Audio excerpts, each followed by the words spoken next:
હિંમતનગરનો હાથમતી જળાશય 100% ભરાતા થયો છે ઓવરફ્લો થતા ડીપ પર ફરી રહ્યા છે પાણી। ફતેપુરથી મહુ અને ભિલોડાને જોડતા રસ્તાના ડીપ પર પાણી ફરી વળ્યા। વાહન ચાલકો જોખમી રીતે વાહનો પસાર કરી રહ્યા છે। સવાલ એ થઈ રહ્યો છે કે કોઈ મોટી ઘટના સર્જાય તો જવાબદાર કોણ?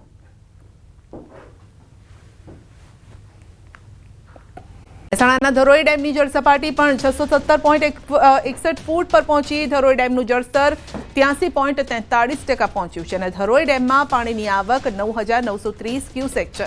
ધરોઈ ડેમમાં પાણીની જાવક 14,652 ક્યુસેક છે। ધરોઈ ડેમના 2 દરવાજા 2 ફૂટ અને 2 દરવાજા 3.5 ફૂટ ખોલાયેલા છે।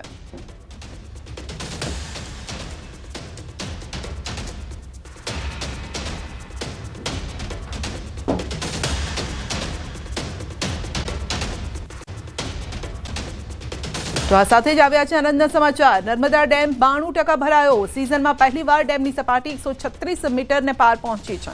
હાલ ડેમની સપાટી 136.12 મીટરે પહોંચી છે અને મહત્તમ સપાટી 138.68 મીટર છે। નર્મદા ડેમના 5 ગેટ 1 મીટર ખોલવામાં આવ્યા છે। નદીમાં 95,000 ક્યુસેક પાણી છોડવામાં આવ્યું છે। તો ડેમમાં 24 કલાકમાં 1.2 મીટરનો વધારો થયો છે। નર્મદા નદી કાંઠા વિસ્તાર ભરૂચ, નર્મદા અને વડોદરાના 27 ગામોને એલર્ટ કરવામાં આવ્યા છે।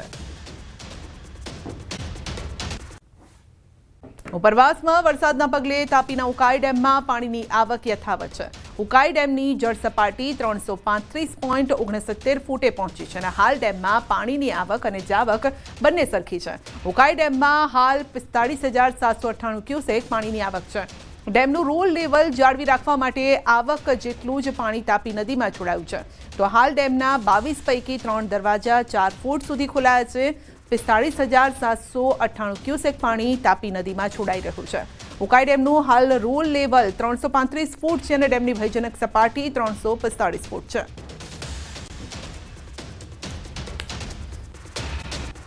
વરસાદનું એલર્ટ છે।